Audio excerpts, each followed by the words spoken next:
Welcome to Beyond Hormones, the Business of Wellness, the podcast for hormone and functional medicine providers who want a thriving, predictably profitable practice and maybe a little less stress along the way. Hi, I'm your host, Jody Lane, and I've worked with lots of clinics in marketing, sales, and business development, and I have seen what works and what doesn't. And here's what I believe. Hormone and wellness care should be available to everyone who wants it. And while providers know the medicine, many struggle with the business side of their cash practice. And that's where I come in. See, this podcast is here to share real strategies, real stories, things you can implement in your practice right away. So I am so glad you're here. Come on, let's go. Hey everybody, welcome back to Beyond Hormones, the Business of Wellness. I'm Jody, and this is episode 2 in our 6-part series on the biggest gaps in your clinic's marketing and sales. The holes that let patients and revenue slip through even when you're technically growing. Now, last week we talked about 3 of those holes, and they were following up with leads, the patient experience, and retention. And if you haven't listened to that episode yet, do me a favor, stop right now, go back, because it sets up everything that we're going to be building on today. Because today we're talking about something that surprises people, your staff, not culture. And I say that because if you know this show, you know me, you know I could talk about culture all day long, but this is different. This is about what happens when you have done everything right. You've hired the great people. You've gotten the ones that have the great values. You've given them great training, and still you have a hole in your bucket because of how the work is divided up. So I'm going to tell you about the front desk person that every clinic dreams of having, and why handing her your sales conversations might be quietly costing you tens of thousands of dollars a year.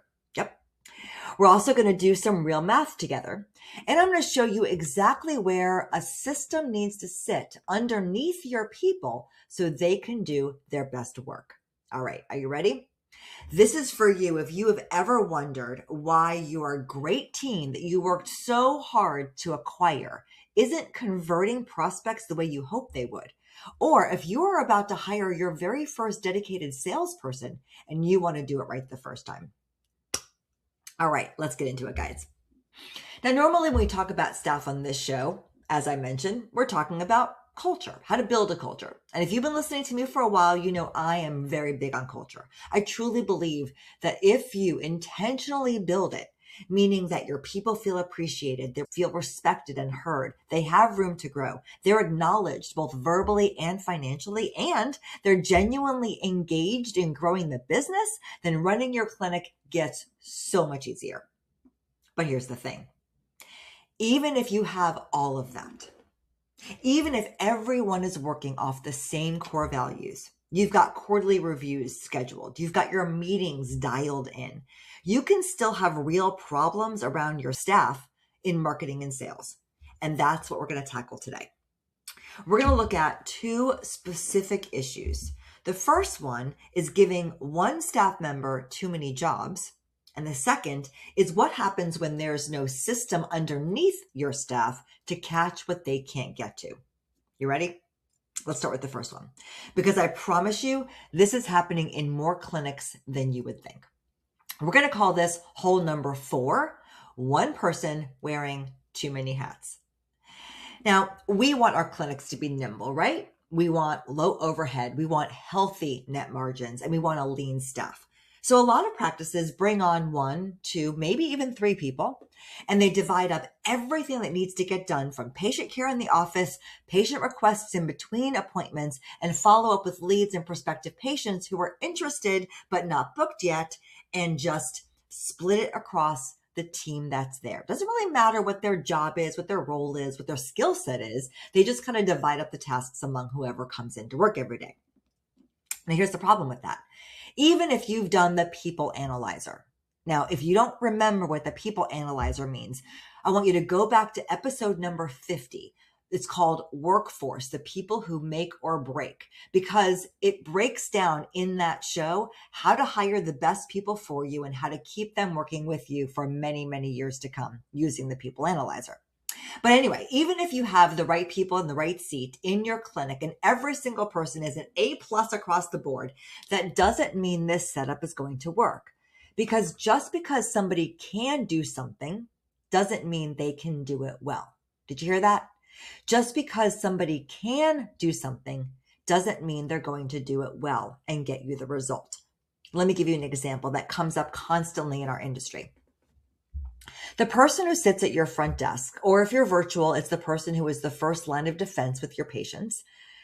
But I mean the dream front desk person. I'm talking they are excited to be there every day. They're super friendly, organized, a great communicator, writes complete notes. Everybody in the office loves him or her. Because of all of that, a lot of practices also hand over the sales conversation to that person. She takes the treatment plan, and after the provider hands it off, she's the one to do the "do you want to sign up" conversation. Now, there is a lot of things wrong with that setup, and I want to walk you through why. I'm not going to tell you don't do it. I'm going to really show you why it doesn't work. The first reason is friendly isn't the same as skilled. Being warm is a great starting trait for a salesperson, but it's not the whole job. A good salesperson has to be comfortable in uncomfortable situations. They're not just the easy conversations. And it's more than that. It's being willing to sit with someone's objections and actually see past those objections. It could be fear, it could be worry, it could be financial concern. Whatever is standing in the way between this person and the life they actually want, there's a real difference here between pushing someone into a sale and standing for a patient while they work through what really is their barrier versus what's just an objection that has an answer. And you want the latter to be for your patients. Now, that's not an easy skill. Let me ask you, have you ever sat across from someone who's on the fence? I mean, genuinely confronted by real concerns, and you stayed supportive without being pushy. You were not dismissive. You were not patronizing. You were just present, honest, and steady until you help them get through their concerns. That's what it takes to sell in wellness. Being friendly does not automatically give you that. All right, reason number 2, and this might matter even more than the skill gap. It's time and availability. Some practices treat the sales conversation as somebody's secondary job. Usually it's the medical assistant or it's the front desk because those two roles are really, really important. And if you're just starting out and it's only you, then I am not talking to you in this moment. I'm really talking to those practices that have grown enough to have brought on a little bit of staff. For all you longtime listeners, you know how much I love supporting hormone clinics to become the best version that you can be. So if you don't mind, I want to stop and share for just a quick minute about a product of ours that I think can make a real impact for you. And it's called Practice Automation System. Now, here's something most clinic owners I've spoken to never realize. They think their marketing doesn't work, when the truth is most clinics are often wasting up to 75% of their marketing budget without even knowing it. Not because their marketing is bad, no. It's because of what happens after the lead comes into the clinic. Now, according to studies, 87% of people don't answer calls from unknown phone numbers anymore. Can you believe that? I know I didn't know the number was that high. So when your office calls back a lead and the lead doesn't pick up the phone and you don't follow back after that, the money you spent to get that lead is gone. Look, the Practice Automation System is what we built to fix this problem. The moment a lead comes in, the system texts them in 5 minutes. It sends nurturing emails for weeks if they're not ready. It helps them move through a sales pipeline your team can actually keep up with. We built the foundation for this inside an actual hormone clinic, the one I worked at, the one I helped to scale to over $4 million in revenue. So every campaign tactic, every text, and every email language and timing was tested on real hormone patients before it ever became a product. For most clinics, as few as 4 patients a year covers the cost of the entire system. To find out if Practice Automation System is right for your clinic, go to acceleratedmedicalpractices.com/automation. That's acceleratedmedicalpractices.com/automation. All right, guys, now let's get back to what we were talking about. Here's why sales doesn't work to be a secondary role. Ask yourself, what comes first in your office? The patient in front of you or the patient who wants to come in and see you? It's always going to be the one in front of you, and it should be. If your medical assistant walks in with 25 tasks from existing patients, refills to submit, symptom messages to respond to, charts to prep, patients to room, the leads from last night are never going to be first on that list. Neither is the follow-up call to the person who had their consult yesterday or the patient who's confused about a charge on their account. Medical care is always going to come first, and it should. Then there's privacy, and I can't stress this enough. When it comes to the initial consult, this is just another Tuesday for you and your team. You've done this hundreds of times. But for the person sitting across from you, this might be the very first time someone hasn't told them that all their symptoms are just in their head. They walked in scared. They're dealing with brain fog, with weight gain, with sleepless nights. They spend 45 minutes to an hour with you. They're overwhelmed, but they're excited. And then they get handed a number that's more than they expected. They most certainly have questions. They almost need a little mini therapy session with somebody after that whole consult. You cannot do that at the front desk. You can't do that in the waiting room. No, you need a private space and someone with the time to sit in it with them. It's honestly the difference between whether a person has those reason to, and this might matter even more than the skill gap. It's time and availability. See, some practices treat the sales conversation as someone's secondary job, usually the medical assistant or the front desk. And that makes sense because, those two roles are really important. You have to have them.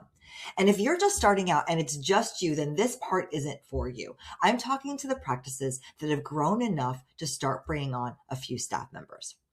Here's why sales can't be a secondary role. Ask yourself this question. What comes first? The patient in front of you or the patient who wants to come in and see you? It's always going to be the one in front of you, and it should be. If your medical assistant walks in with 25 tasks, refills to do, symptom messages to respond to, charts to prep, patients to room, the leads from last night are never going to be first on that person's list. Neither was the follow-up call to the person who had their consult yesterday just to check in to see if they have any questions, or the patient who's concerned about a charge on their account. No, medical care is always going to come first for them, as it should. That's why you need someone dedicated to just those tasks. Then there's privacy. And I can't stress this enough. When it comes to the initial consultation, this is just another Tuesday for you and your staff. You've done this hundreds of times. But for the person sitting across from you, this might be the first time someone hasn't told them that all their symptoms are not just in their head. They may come in scared. They're probably dealing with brain fog and weight gain and maybe even sleepless nights. And they spend 45 minutes or an hour with you and they're overwhelmed, but they're excited. And then they're handed a number that's more than they expected and they can't use their insurance. So they most certainly have questions. They might even need like a little mini therapy session with someone. You can't do that at the front desk. You can't do that in a waiting room. No, you need a private space and someone with the time to sit in it with them. It's honestly the difference between whether a person has what they need to start treatment or they walk out the door. Now, the patient who walks in pre-sold, who already has a friend on hormones, who's done all their research, who just needs to come in and have you confirm the treatment plan, they probably don't need any of that. And here's the catch. If you don't have a dedicated role or a private space for these conversations, then my guess is you're only converting mostly those types of people, the ones who need more hand-holding, the scared ones, the unsure ones. They're the ones who are falling through the cracks. And you may not even notice because the easy ones are still saying yes, so your patient roster is still growing. And the cost of that isn't just revenue. Although let's not pretend that isn't real. It is important to grow your revenue, but it's also about that person's life. It might take them another month, another 6 months, even a year to work through their hesitation and get on treatment somewhere else, which means that they have much longer time to deal with their fogginess, their sleeping badly and not feeling like themselves. Now, if I'm doing a good job convincing you of the need for this extra role, then my guess is you're wondering if it's worth it financially. At least that's what I would be thinking. So let's do the math here. Let's say you hire someone brand new. You don't use somebody else that is already in your practice on your staff. And we're going to call this person a patient liaison. And let's say it costs you $50,000 a year. Instead of thinking about the $50,000 as an expense, I want you to divide it by what the revenue of a hormone patient is worth to you annually. Now let's keep the math simple. Let's say that that patient is worth $2,000 a year. If that role brings you 25 extra patients a year than you would have otherwise gotten, then that person has already paid for their own salary in just patients alone. Now, let's stretch it out a little bit further, because hormone patients typically stay with a good clinic for 3 to 5 years, especially if you've got the patient experience down, the retention pieces in place, and you have someone in this role to follow up and make sure that your patients are being well taken care of. Now, let's say those same 25 patients stay for 3 years. That's an extra $6,000 instead of $2,000. That's $150,000 in extra revenue off a $50,000 salary. Everyone has different annual plans. So I want you to run through your own numbers, because it's a great reframe to understand how the role of a patient liaison more than pays for itself. Now, when you're ready to bring someone into this role, I want you to give them a real target tied to that math. Replace their own salary and patients within a set number of months, and treat them like a KPI-driven role from day one. Track their phone calls, track their appointments, a real yes to no ratio, ongoing follow-up with the not nows, and a tight partnership with whoever's doing your marketing, because sales and marketing are 100% symbiotic. Marketing brings in the leads, your liaison qualifies them and feeds insight back so marketing can bring in better qualified leads next time. That loop is what makes both sides better. They work beautifully together. All right, let's move over to hole 5. Even the right person can run out of time. So here's the layer underneath all of this, especially early on. You may not have the revenue for a dedicated role, and that's fair. You have to build up to that. But even once you do, even once you've hired a patient liaison, there's still a ceiling about what one person can physically get done in a day. And to understand why that ceiling matters so much, I want to go back for a second to what we talked about in episode 1, because this is where really these two episodes connect. Remember, we said in episode 1 that follow-up isn't one thing. It's actually 3 categories. There's the person who's sure, they're ready to move, who just needs a handful of the right touches to get them across the finish line. Then there's the long-term nurture category, the person who isn't ready yet, but will be eventually. And as long as you stay in front of them, they will choose your clinic. And then there's everybody in between, working through all their real objections that need to be met with the right information at the right moment, not just a generic check-in text. So now think about what that actually looks like across a full patient roster. Every new lead needs something somewhere between 5 and 8 touches just in the first sequence, tied to whatever they opted into. Every patient who has a consult tomorrow needs a check-in to make sure they have their labs, they know where to go, they have their questions that they want to get answered. Every patient who's already on treatment needs the retention touch points we talked about last week, so they don't quietly drift, get discouraged, or start Googling around and land on another clinic who gives them the answer.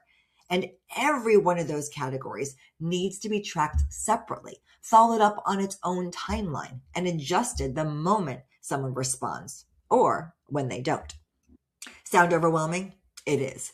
It's genuinely an enormous amount of tracking and timing. Even a full-time, highly motivated, KPI-driven patient liaison, the exact right hire we just talked about, cannot hold all of that in their head and execute it perfectly every single day, especially as your marketing keeps working, more leads coming in behind the ones they're already working. No matter how disciplined they are, something is going to fall through the cracks if it's all done manual on Post-it notes and Excel spreadsheets.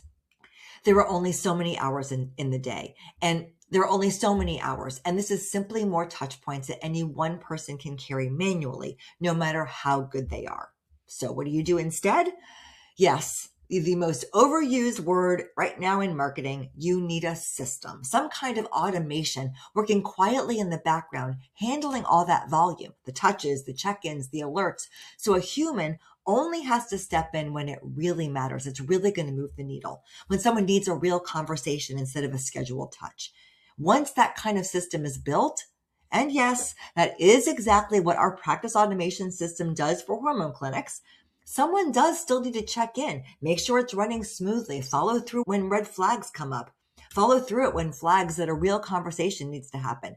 And if you don't have a dedicated liaison yet, this becomes even more vital, not less, because your front desk, your medical assistant, or you, if you're on your own at this point, you simply don't have the bandwidth or the time or often the experience to keep up with the volume of communication all on their own.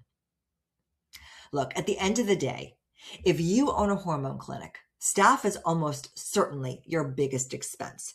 In a mid-sized clinic, it often is around half of everything you spend outside the cost of goods, things like medications and pellets and all of that.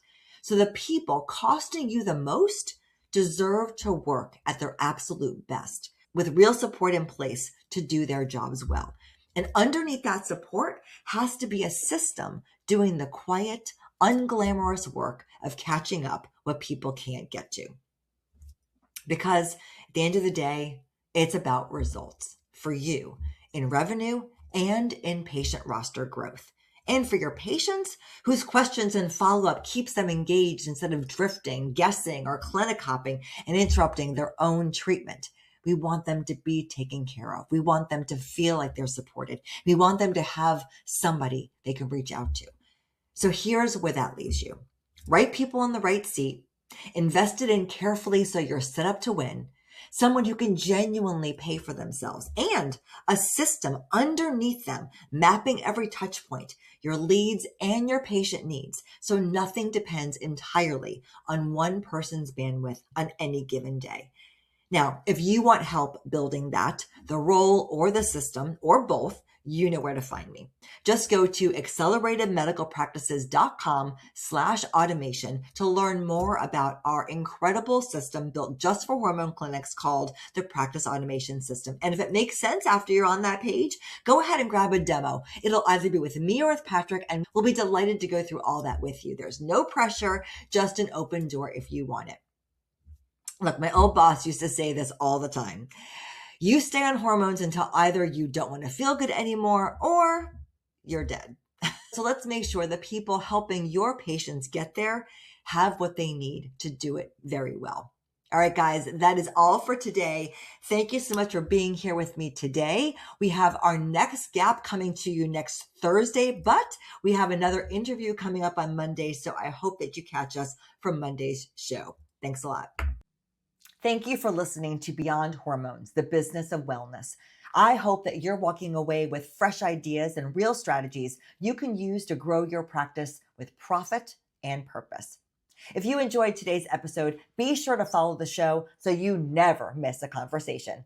And if something you heard today resonated with you, do me a favor, share this episode with a friend or a colleague. It's one of the best ways you can support the show, and it might be exactly what they need to hear right now. If you want even more tools and support, go ahead and head over to acceleratedmedicalpractices.com. Until next time, keep doing the work that matters. Your patients need you, and I am cheering you along every step of the way.